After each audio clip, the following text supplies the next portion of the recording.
చంద్రమోహన్ రెడ్డి మాట్లాడుతున్నారు. ఇప్పుడు ఆ లైవ్ చూద్దాం. జగన్మోహన్ రెడ్డికి శిక్షలు పడబోతున్నాయనే శశికళకి శిక్షలు పడిన తర్వాత అక్కడ శశికళకి మీ మీదున్న సెక్షన్లే శశికళ మీద ఉన్నాయి. శశికళ కంటే మీకు ఎక్కువ సెక్షన్స్ ఉన్నాయి, ప్రమాదకరమైన సెక్షన్స్ ఉన్నాయి. శశికళ 63 కోట్లు అయితే నీది 43,000 కోట్లు దుర్వినియోగం అక్రమాలు జరిగినాయి అని చెప్పి సిబిఐ చెప్పింది, న్యాయస్థానంలో చెప్పింది. శశికళ దొంగ కంపెనీలు పెట్టుకుందంటే అంతకంటే ఎక్కువ కంపెనీలు నీకు నమోదని. శశికళ ఒకే అడ్రస్లో నంబర్ ఆఫ్ కంపెనీస్ అంటే జగన్మోహన్ రెడ్డి ఒకే అడ్రస్లో ఒకే బిల్డింగ్లో number of companies, same section, fit pro quo అయితే దానికంటే 10 ఇంతల మోతాదులో జరిగింది. అందుకని ఒక పక్కన శశికళకి శిక్ష విధించిన తర్వాత 10 సంవత్సరాల ఎన్నికల్లో బార్ విధించిన తర్వాత అదే పరిస్థితి జగన్మోహన్ రెడ్డికి వస్తుందనే భయం పట్టుకుంది. అందుకని మానసికంగా నువ్వు బాగలేవు, లేకపోతే నువ్వు రోజుకొక మాట మాట్లాడుతున్నావు. మొన్న ఒకనాడు రాయలసీమలో ముఖ్యమంత్రి గారి గురించి ఘోరమైన పదాలు వాడావు. నిన్నగాక మొన్న ముఖ్య కంత్రి అని మాట్లాడతావు. ఈరోజు మొత్తం ఆల్ డిపార్ట్మెంట్స్ ముఖ్యమంత్రిని తిట్టడం నీకు అలవాటు అయిపోయింది. కానీ ఈ రాష్ట్రంలో పనిచేసే కింద పోలీస్ కానిస్టేబుల్ దగ్గర నుంచి ఐఏఎస్ ఆఫీసర్ల వరకు మొత్తం అవినీతి పనులని చెప్పేసి మాట్లాడుతున్నావు. అంటే నీకు నిజాయితీ పనులు ఎవరు కనపడలే. నువ్వు మాత్రం రాష్ట్రాన్ని దోచుకుని ఒక పెద్ద అవినీతి పరుడిగా ఈ భారతదేశంలో అతిపెద్ద కరప్ట్ పాలిటీషియన్గా 12 కేసుల్లో ముద్దాయిగా సిబిఐ ఎన్ఫోర్స్మెంట్ డైరెక్టరేట్ 5 ఏళ్లుగా ఆస్తులు స్వాధీనం చేసుకునే పరిస్థితి ఉన్న ఒక పాలిటీషియన్గా నీకు మొత్తం అవినీతి కనపడుతుంది.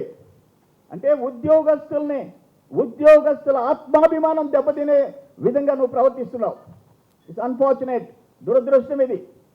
నీకెవరు రైట్ ఇవ్వలే. మొత్తం ఉద్యోగస్తులు ఎవరైతే వాళ్ళు ప్రజల కోసం పనిచేస్తున్నారో వాళ్ళందరినీ మానసికంగా దెబ్బతీసేదానికి ప్రయత్నం చేస్తున్నావు.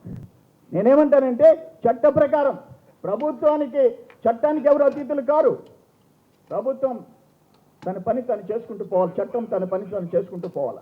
జగన్మోహన్ రెడ్డి మీద చర్యలు తీసుకోవాలని చెప్పేసి, లేకపోతే ఏ జిల్లా కలెక్టర్, ఏ పోలీసు అధికారి నీ ఇష్టానుసారం నువ్వు నీ పక్కన లెఫ్ట్ రైట్ ఉండేవాళ్ళు ఇష్టం వచ్చిన భాష, చండాలమైన భాష అధికారుల మీద మాట్లాడుతూ ఉంటే ఇది పరిపాలన జరగదు. ఇది జరగకుండా చెయ్యాలని మీరు సజావుగా ఈ రాష్ట్రంలో పరిపాలన జరగకూడదని చెప్పేసి మీరు ప్రవర్తిస్తూ ఉంటారు.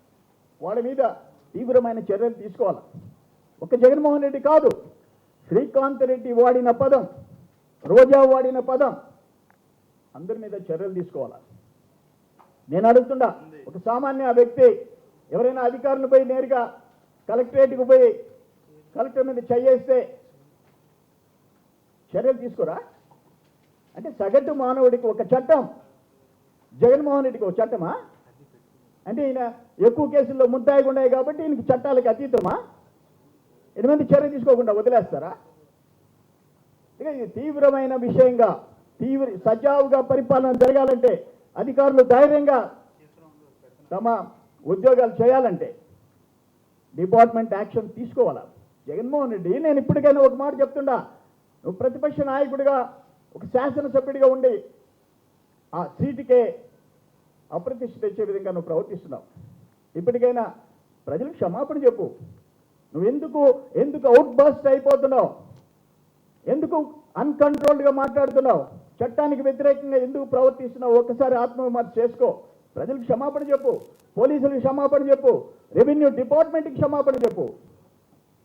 లేకపోతే నిన్ను ప్రజలు క్షమించరు అని చెప్పేసి నేను తెలియజేస్తున్నా. నేను ఒకటే అడుగుతున్నా, ఈరోజు ఎవరైతే అక్కడ బాధితులు ఉన్నారో వాళ్ళకి ప్రభుత్వం సత్వరం న్యాయం చేస్తుంది, ఇమీడియట్గా చేస్తుంది. ప్రైవేట్ ట్రాన్స్పోర్ట్లు ఏవైతే ఉన్నాయో ఆ సంస్థల్ని తెలుగుదేశం ప్రభుత్వం కానీ చంద్రబాబు నాయుడు గారి కానీ ఎవరు మేము పక్షపాతంగా